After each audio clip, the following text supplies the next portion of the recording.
School में बच्चे को भेज रहे हैं, बच्चे का कामयाब होना या नाकाम होना ये सिर्फ उस स्कूल की जिम्मेदारी है। अगर हमारे बच्चे ने किसी को गाली निकाल दी है, ये स्कूल की जिम्मेदारी है। अगर हमारे बच्चे ने अपनी माँ के साथ बदतमीजी कर ली है, ये स्कूल की गलती है।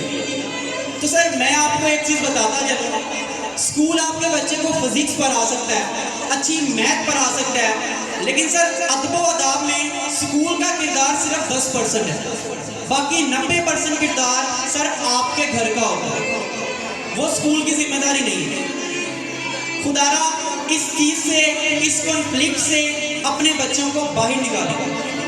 अपने बच्चों को बताएं कि हम मिडिल क्लास से ताल्लुक रखते हैं। अपने बच्चों को बताएं हम ये चीज आपको लेके दे सकते हैं, ये चीज हम अफोर्ड नहीं कर सकते। खुदारा इस चीज को बताएं।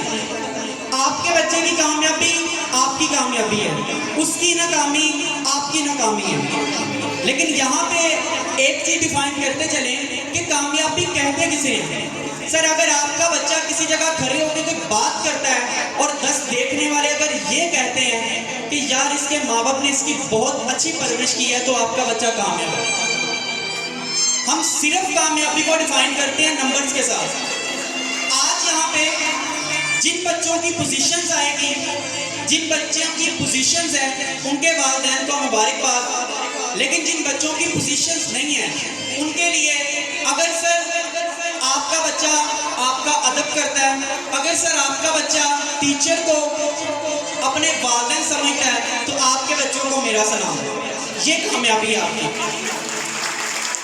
कभी भी अपने बच्चों की कामयाबी को नंबरों से डिफाइन ना करें। हर बच्चा टॉप करने के लिए नहीं बना, लेकिन हर बच्चा कामयाब बनने के